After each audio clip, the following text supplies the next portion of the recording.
So today I'm going to teach you guys about conjugation and what conjugation is in Spanish, specifically with the AR verbs that we have from our verb list. Many of those verbs are things you guys may have seen before: hablar, caminar, bailar, cantar. Um, so here's just my statement at the beginning. It says, there are an introduction to conjugations. My students will listens very carefully and they will raises their hand if they has any questions. Senor Nemo want to help any students that has questions for him. Huh. That seems a little bit funny.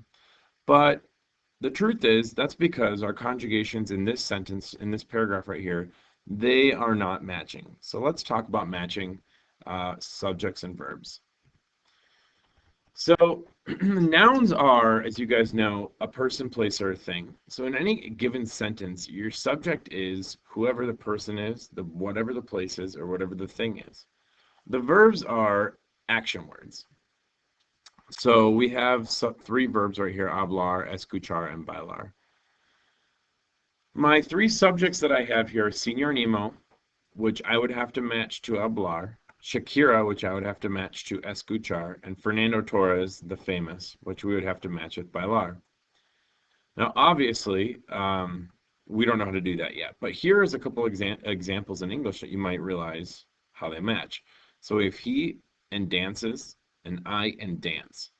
So you guys might know that you should not say, like I did in this previous slide right here with all this confusing stuff, that you should probably not say things like he dance and I dances. In other words, one of the most important things you guys are going to learn today is this: nouns, whether it be a person, place, or a thing, and verbs, which are action words, need to match. They need to be equal. They need to work together. So what is a conjugation? Well, here's the word swim. It's in many different cases. We have swim, swims, swam, swimming, was swimming, would swim. And you would use these in different situations. I swim a lot. She swims frequently. I swam yesterday. Swimming is fun. I was swimming when I decided to stop swimming. And I would swim if I had a pool. All of these things are different conjugations of the word swim. We all know that it all has to do with swimming, but they're all different conjugations.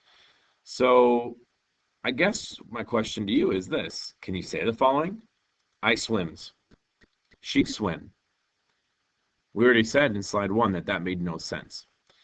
But why then, in all these different things, could you say something like I swim versus she swims? Or why could both work for swam? I swam, she swam. So let's talk about what conjugation really is. In one moment. To be or not to be, talking about matching. So which ones of these things match? I is, says I is match. If so, then we can just go like this. But I think you all know that it probably doesn't match, and you can say I am. How about you? Which one would you go with? You is doesn't sound right. You are is good. And she, am, she are, she is. So we automatically know that this would be I am, you are, and she is. But we don't even know what conjugation is. So it's strange that we would know that these things just feel right. But what about English?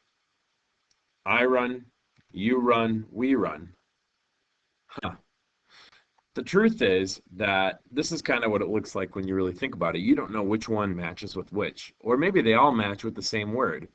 But Spanish is more like this first example where you're going to have one subject, in this case I, and it matches exactly with one form or one conjugation of the verb. In this case, it's the verb to be.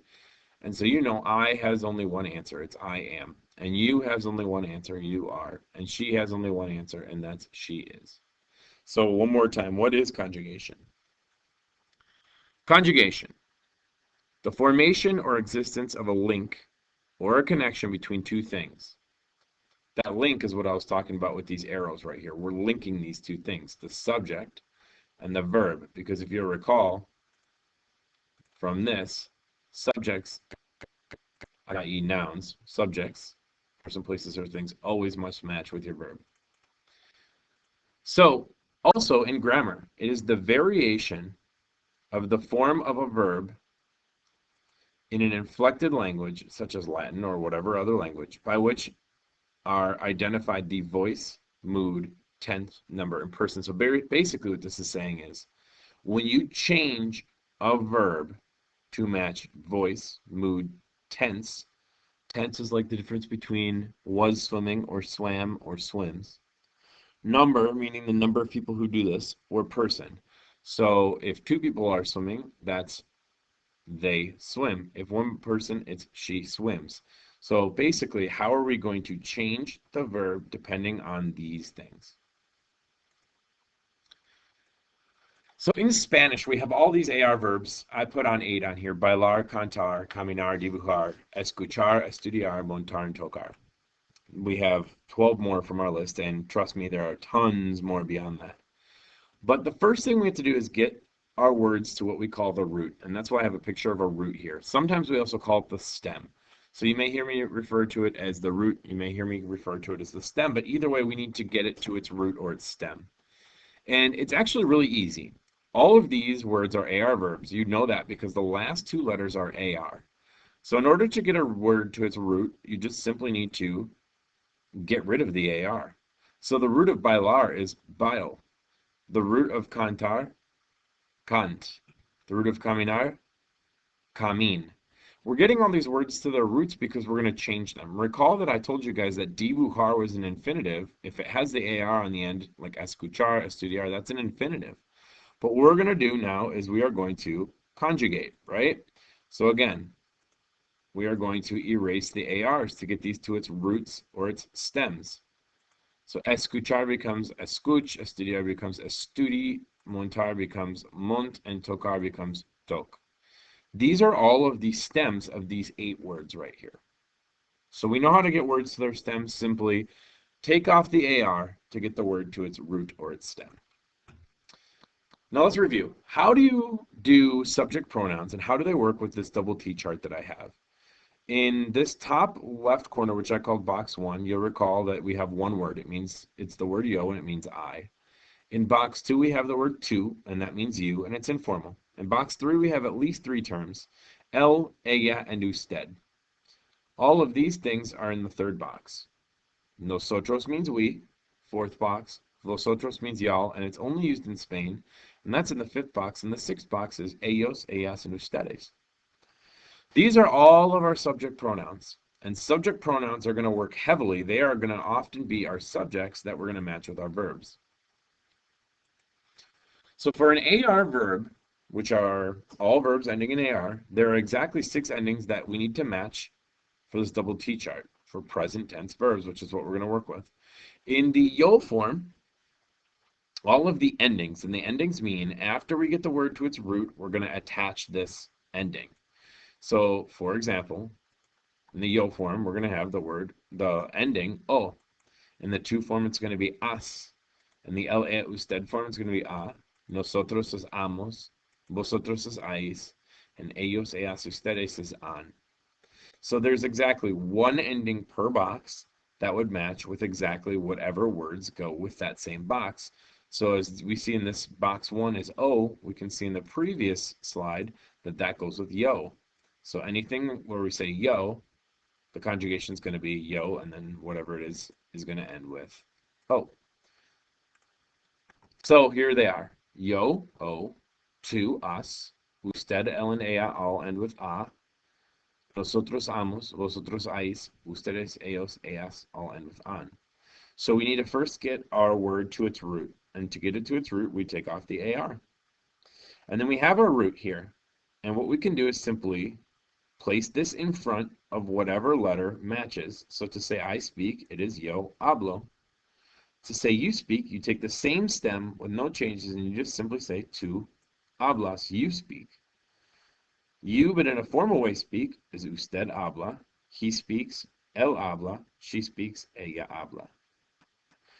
If you want to say we speak, it is nosotros hablamos, same stem and everything. To say y'all speak in Spain, you'd say vosotros habláis or vosotras habláis.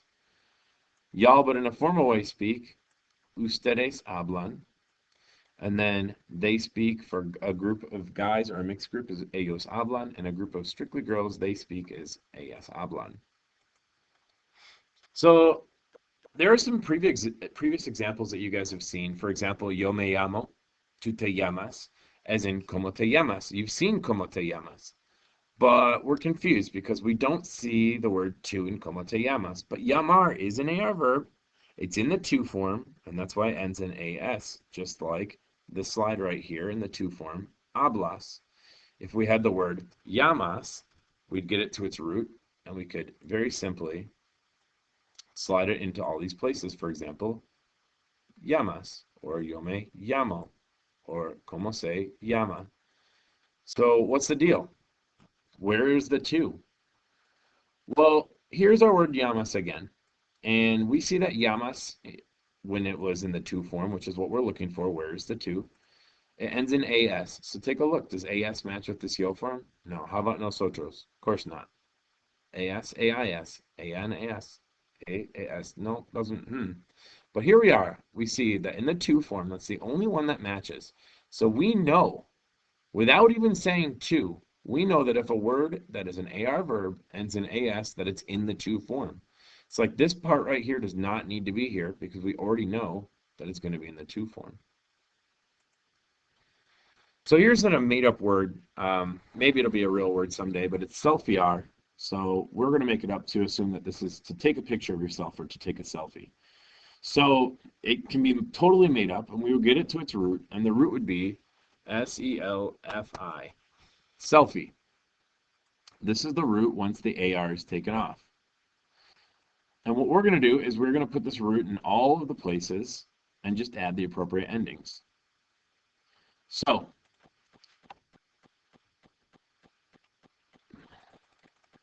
as we're looking at selfie, I'm going to get rid of this for you guys. We can see in the yo form, this would be to say, I take a picture of myself would be yo selfio. You take a picture of yourself would be tú selfías.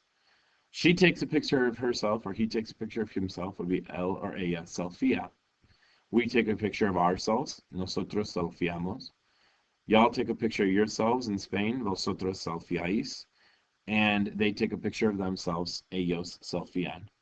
Now this property, I made this word up. This property works for every single word that we have in Spanish that's a regular AR verb. There are thousands of them. So as soon as you can understand how these 6 endings work, you can now conjugate literally thousands of words in Spanish. So let's try some applied practice. I want you to pause this in between if you need to think about this or write this down. But I'm going to go through this one at a time, and we're going to practice. So the first thing you need to do with hablar, of course, is to get rid of the AR and get this to its root, which will be HABL. Now, what the form will be in the yo form is going to match with this. So we decide the yo form is going to be O. And therefore, we are going to say that this word is hablo. So to say I speak, it's yo hablo. To say you use, pause here if you need some extra time. If not, the word would be, you use would be tú usas. Número 3. She swims would be ella nada. There's a funny joke right here. See if you can understand it. ¿Qué puedo hacer aquí? Nada. It's funny. Anyway, número 4. Nosotros sería dibujamos, we draw. Número 5. Vosotros, you all study, would be vosotros estudiáis. And lastly, but not least, número 6, ustedes, you all skate, ustedes patinan.